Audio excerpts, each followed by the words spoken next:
इधर रांची के रिम्स सबसे बड़े सरकारी अस्पतालों में से एक है। यहाँ दूर दूर से लोग इलाज करवाने के लिए सिर्फ इसलिए आते हैं कि कम खर्च में बेहतर इलाज हो जाएगा, लेकिन रिम्स की कुव्यवस्था के कारण लोगों की उम्मीदों पर पानी फिर जाता है।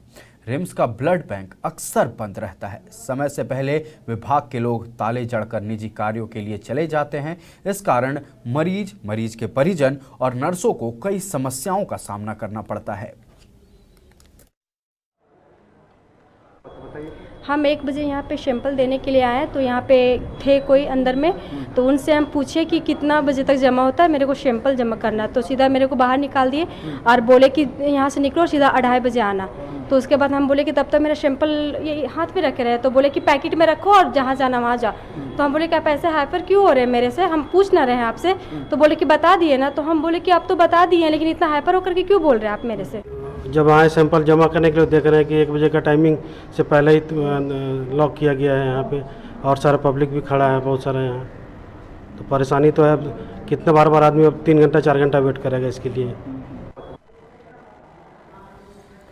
इसी खबर पर पूरी जानकारी देने के लिए हमारे साथ फोन लाइन पर जुड़ चुके हैं हमारे सहयोगी विशाल, आप ग्राउंड जीरो पर मौजूद हैं। रिम्स की कुव्यवस्था के कारण मरीजों को इसका दंश झेलना पड़ रहा, मरीज परेशान हो रहे हैं। सिर्फ कुव्यवस्था ही नहीं, जो वहां कर्मचारी हैं वो भी लापरवाह नजर आ रहे हैं। अपने काम के समय पर अगर ब्लड बैंक की बात किया जाए तो ब्लड बैंक के कर्मचारी काम के समय पर ताला जड़कर अपने निजी कार्यों के लिए चले जाते हैं। आप ग्राउंड जीरो पर मौजूद है विशाल, पूरी जानकारी दर्शकों तक पहुंचाएं। बिल्कुल, देखिए आयुष, रिम्स सबसे बड़े राज्य के सबसे बड़े अस्पतालों में से एक है। दूर दूर से लोग यहाँ पर इलाज करवाने के लिए आते हैं, बस इसी उम्मीद से कि कम खर्च में समुचित इलाज हो जाएगा। लेकिन देखिए, जो भी माइक्रोबायोलॉजी के जो सेंटर बनाए गए हैं रिम्स में, वहां के जो कर्मचारी हैं, 11 से 2 बजे का टाइमिंग रहता है, लेकिन जो कर्मचारी है 2 बजे से पहले या 1 बजे से पहले ही वो अपने निजी कामों से बाहर चले जाते हैं। ऐसे में मरीजों को जो दूर दूर से आते हैं उन्हें काफी समस्याओं का सामना करना पड़ता है। देखिए, जो मरीज है या जो मरीज के परिजन है या जो वहां पर ब्लड सैंपल देने के लिए आते हैं, इसी इंतजार में रहते हैं कि कब जो विभाग के लोग हैं आएंगे, ब्लड का जो सैंपल है कलेक्ट करेंगे। लेकिन देखिए, इस प्रकार की अगर रिम्स में जो लापरवाही है अगर देखी जा रही है तो काफी चिंताजनक है।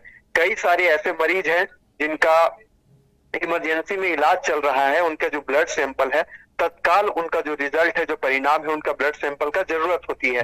ऐसे में अगर जो ब्लड सैंपल लेने वाले जो अधिकारी हैं या जो कर्मचारी हैं उस समय पर ब्लड नहीं लेंगे तो रिपोर्ट कहां से देंगे। अगर रिपोर्ट नहीं दे पाएंगे तो ऐसे में जो मरीज है जिनका इलाज चल रहा है, तो ऐसे में उनका जो बेहतर इलाज है नहीं हो पाएगा। ये काफी चिंताजनक है, क्योंकि देखिए, अगर कोई एक्सीडेंट होता है, कोई दुर्घटना होता है पूरे राज्य में, तो उसे रिम्स रेफर कर दिया जाता है और तत्काल देखिए जो मेडिकल जो गतिविधि है, ऐसे में उनका जो ब्लड सैंपल है उसमें उनका जो ब्लड लिया जाता है उसमें क्या इन्फेक्शन है, इन सब का जो रिपोर्ट है अगर नहीं आएगा तो डॉक्टर उन्हें दवा किस हिसाब से देंगे। तो देखिए, ये काफी चिंताजनक है। और इसमें जो रिम्स प्रबंधन है, जो रिम्स के डायरेक्टर हैं, उन्हें सोचना होगा और इसके लिए मैनेजमेंट को तैयार करना होगा। जी विशाल, आप ये बताएं, जब मरीज के परिजनों को दिक्कत होती है, अगर कह लें खून नहीं मिल पाती है या फिर जो जांच के रिपोर्ट हैं वो समय पर नहीं मिल पाता है, जब प्रबंधक से इसकी शिकायत की जाती है तो प्रबंधक का क्या रवैया होता है, उनकी ओर से क्या जवाबें आती हैं, किस तरह के बातें उनकी ओर से बोली जाती हैं? देखिए, जो रिम्स के डायरेक्टर है उन्हें मिस्टर इंडिया कहकर संबोधित किया जाता है। देखिए, वो केवल डायरेक्टर पद पर तैनात है, लेकिन कभी भी रिम्स का जो विभाग में क्या चल रहा है, क्या विभाग के लोग बैठ रहे हैं या नहीं बैठ रहे हैं, वो कभी सुधि लेने के लिए नहीं आते हैं। देखिए, डॉक्टरों का काम होता है कि इलाज करना, लेकिन जो सैंपल कलेक्ट करते हैं या जो सैंपल की जांच करते हैं वो अगर विभाग में मौजूद नहीं रहेंगे तो इसकी जवाबदेही रिम्स डायरेक्टर को होगी। देखिए, अगर हम रिम्स डायरेक्टर की बात कर लें, सूबे के जो स्वास्थ्य मंत्री है बन्ना गुप्ता, उनकी बात कर लें, रिम्स पर ध्यान देने वाला कोई नहीं। रिम्स राम भरोसे चल रहा है।